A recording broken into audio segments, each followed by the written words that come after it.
decisions such as, well, one of the, I think, decisions I look back and I discuss with my parents is that they came to Australia 7 years after I came.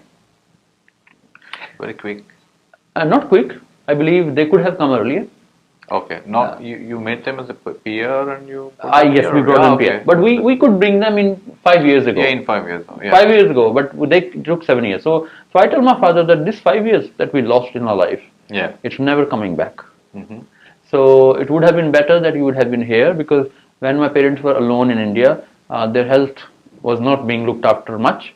And sometimes, as you know, our parents. You're the only kid, right? Yeah. Yes. Sometimes our parents say, let's not go to doctor. Doctor will charge 200 rupees, 400 rupees. So I think I look back at those things that if they would have come earlier, we would have spent those 5 years together. Yeah. That's good. But apart from that, I do not have many or any strong points in life which I say, oh, it is terrible what happened. You regret much? No, I don't have many regrets.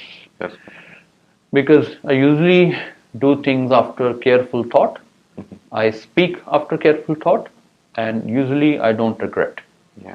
But rather what I do is, if there's a major mistake or error that I do, I reflect on it and I see whether it was my mistake, whether situational, and I then look at how I can improve myself or how I can avoid that situation. For example, an argument with a staff member, or someone saying things to me, or other things, someone making complaint about me. I just look back what triggered that, and I try and change that.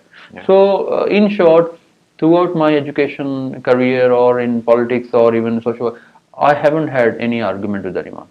That's good. No argument. People can talk about me at my back bad, but on my face, I haven't had anything with anyone. So did you ever heard that kind of people talking about you? Oh, yeah. People do call me and say, oh, this person was saying this thing. I said, I don't need to know, because that's all crap. And crap is always garbage in, garbage out. If you feed garbage in my mind, then I will make it further into bigger garbage and speak out. That's what happens. I say, oh, Hari, the person was saying, you are bad. And you will say two bad things and go back to the other person and say, Hari was telling me about you. I know all that, how things work. I have understood how society works. There are some people in the world who are born to give negativity to others. They enjoy that. They feel contented in that. They achieve satisfaction in that. And I basically stray away from them. I immediately pick when someone calls me and say, oh, I heard this about it. I said, that's fine, you heard, but I don't need to know what you heard. And there it stops. That's good. Yeah. So, Ji, what is your final goal in your life? At the end of the life, what? Being Jasvinder. No. My final goal is that when you die with satisfaction that I was relevant to the world. Okay. And that relevance in any role doesn't matter. That relevance being able to feed kids, that relevance being able to make a policy change in TAFE or international education, that relevance being able to educate students to become better human beings, can be anything.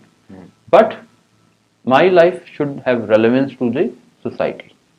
That's it, without having defined goals in my life. Because if you keep working, life will always take shape. Like a flowing river, it never takes the same path for a long period. Good. So a life that is able to, that is there to make things happen, or bring change, or ability, or desire to work, takes you. If one door stops, if water is flowing, if there's a one stoppage, it starts flowing to the other side. Yeah. So I believe in positive energy, and I think positive energy never stops, never dies.